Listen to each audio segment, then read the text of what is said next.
Dear students, welcome back to Silent Learning. എല്ലാവരും മക്കളെ അടിപൊളിയായിട്ടും set ആയിട്ടും പവർ ആയിട്ട് നിൽക്കല്ലേ. അപ്പൊ നമ്മളിതാ ഒരു അടിപൊളി കോണ്ടന്റും ആയിട്ടാണ് വന്നിട്ടുള്ളത്. അപ്പൊ ഇന്ന് നമുക്ക് ഡിസ്കസ് ചെയ്യാനുള്ളത് ഏത് ചാപ്റ്ററിലെ ഏത് കോണ്ടന്റ് ആണ് നോക്കിയാലോ.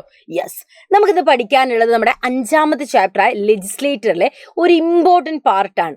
ലെജിസ്ലേറ്റർ എന്ന് പറയുന്നത് എന്താ നമുക്കറിയാം, പാർലമെന്റ് ആണ്. ഇന്ത്യൻ ലെജിസ്ലേറ്ററി ആണ് നമ്മൾ പാർലമെന്റ് എന്ന് പറയുന്നത്. പാർലമെന്റിൽ 2 ഹൗസസ് ഉണ്ടെന്ന് അറിയാലോ. ഏതൊക്കെ ഹൗസസാ പറഞ്ഞേ?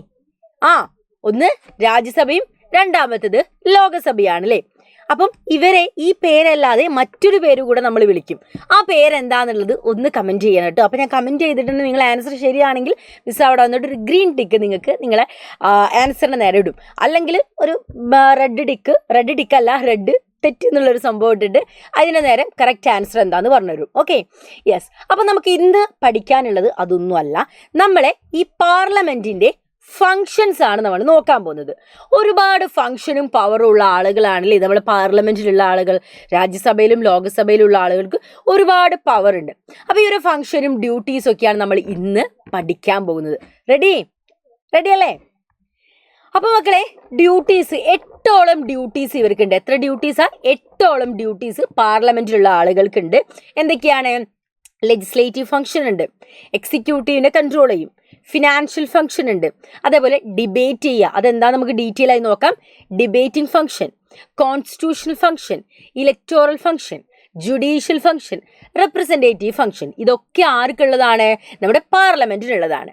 അപ്പൊ നമുക്ക് ഈ ഓരോ ഫംഗ്ഷൻസ് എന്താണ് പഠിച്ചു പോയാലോ? റെഡി അല്ലേ? സെറ്റ് അല്ലേ? നോക്കാം. ഫസ്റ്റ് തന്നെ നമ്മൾ പഠിക്കാൻ പോകുന്നത് ലെജിസ്ലേറ്റീവ് ഫംഗ്ഷനാണ്. എന്താ മക്കളെ ലെജിസ്ലേറ്റീവ് ഫംഗ്ഷൻ എന്ന് പറയുന്നത്? ഇവിടെ അണ്ടർലൈൻ ചെയ്യുന്ന കാര്യം ശ്രദ്ധിച്ച് നോക്കണം കേട്ടോ. അപ്പൊ ലെജിസ്ലേറ്റീവ് ഫംഗ്ഷൻ എന്ന് പറയുന്നത് പാർലമെന്റ് ആണല്ലേ മക്കളെ നിയമങ്ങളും കാര്യങ്ങളൊക്കെ ഉണ്ടാക്കുന്നത്. അല്ലേടാ, പാർലമെന്റ് അല്ലേ? യെസ്, പാർലമെന്റ് നിയമങ്ങളും കാര്യങ്ങളൊക്കെ, ഒരു രാജ്യത്തിന് വേണ്ട നിയമങ്ങളൊക്കെ ഉണ്ടാക്കുന്നത് ആരാണ്? നമ്മുടെ പാർലമെന്റ് ആണ്.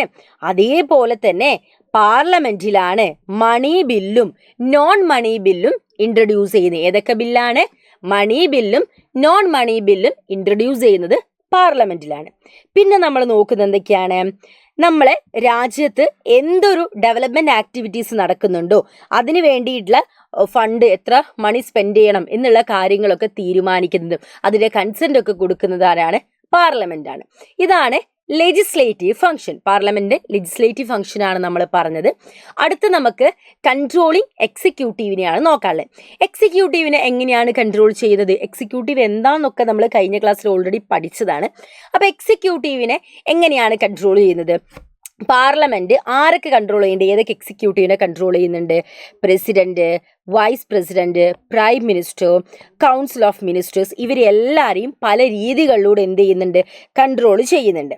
അതേപോലെ പ്രസിഡന്റോ വൈസ് പ്രസിഡന്റോ കോൺസ്റ്റിറ്റ്യൂഷനിൽ പറഞ്ഞിട്ടുള്ള ഏതെങ്കിലും ഒരു കാര്യം വയലേറ്റ് ചെയ്താൽ അവരെ ഇംപീച്ച്മെന്റ് എന്ന് പറഞ്ഞ പ്രോസസ്സിലൂടെ റിമൂവ് ചെയ്യാനുള്ള അധികാരവും ആർക്കുണ്ട്?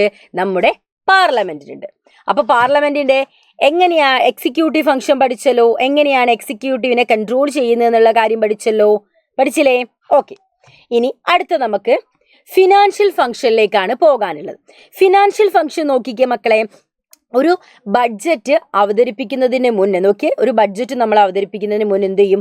പാർലമെന്റിൽ അത് കൃത്യമായിട്ട് നമ്മൾ എന്ത് ചെയ്യും? ഡിസ്കസ് ചെയ്യുന്നുണ്ട്. പാർലമെന്റ് ആണ് ബഡ്ജറ്റ് എന്ത് ചെയ്യുന്നത്? പാസ്സാക്കുന്നത്. അതേപോലെ തന്നെ ടാക്സിന്റെ റേറ്റ് തീരുമാനിക്കുന്നത് ആരാണ്? പാർലമെന്റ് ആണ്. അപ്പം ഫിനാൻഷ്യൽ ഫംഗ്ഷനും നമ്മൾ പെട്ടെന്ന് തന്നെ നോക്കിയില്ലേ. ഇനി ഡിബേറ്റിംഗ് ഫംഗ്ഷൻ എന്ന് പറയുകയാണെങ്കിൽ നമുക്കറിയാം പാർലമെന്റിൽ 2 ഹൗസസ് ഉണ്ട്, ലോക്സഭയും രാജ്യസഭയും. ഈ 2 ഹൗസസിലും ഏതൊരു ടോപ്പിക് വന്നാലും 2 ഹൗസസിലും നമ്മൾ ഡിസ്കസ് ചെയ്തതിന് ശേഷം മാത്രമേ എന്താവുകയുള്ളൂ? ഒരു ബില്ല് നിയമമാവുകയുള്ളൂ. അപ്പൊ 2 സ്ഥലങ്ങളിലും നമുക്ക് എന്ത് ചെയ്യാം? അത് ചർച്ചയ്ക്ക് വെക്കാൻ സാധിക്കും അല്ലെ.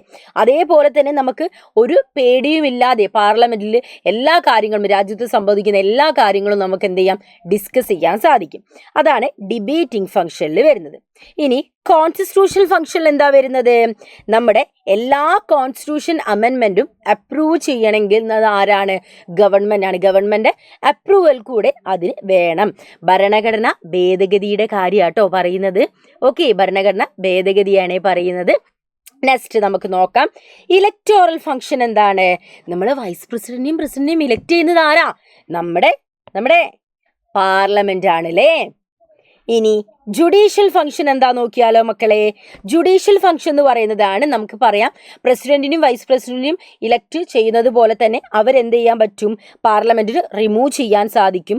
ഇവരെ മാത്രമല്ല സുപ്രീം കോടതി ജഡ്ജി, ഹൈക്കോടതി ജഡ്ജി, ഇവരൊക്കെ റിമൂവ് ചെയ്യാൻ പറ്റും. അതായത് ഇന്ത്യൻ കോൺസ്റ്റിറ്റ്യൂഷനിൽ പറഞ്ഞിട്ടുള്ള ഏതെങ്കിലും ഒരു കാര്യം ഇവർ വയലേറ്റ് ചെയ്താൽ ഇവരെ നമുക്ക് എന്ത് ചെയ്യാൻ പറ്റും, റിമൂവ് ചെയ്യാൻ പറ്റുമെന്നാണ് പറഞ്ഞു വരുന്നത്. ലാസ്റ്റ് ഫംഗ്ഷൻ റെപ്രസെൻറ്റേറ്റീവ് ഫംഗ്ഷൻ ആണ്.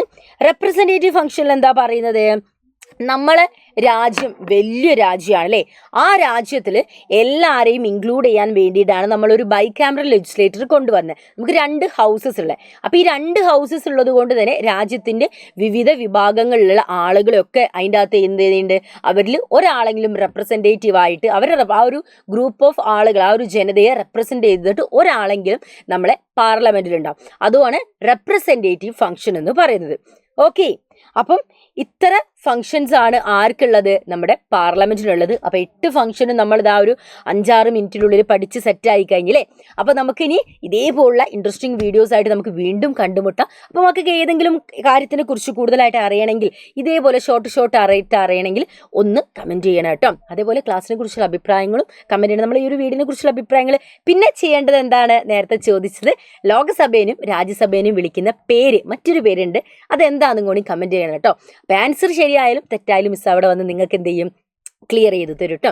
അപ്പോൾ നമ്മളെ ഇന്നത്തെ സെക്ഷൻ നമ്മൾ വൈൻഡപ്പ് ചെയ്യാണ്. So that's love it's video. Thanks for watching us dears.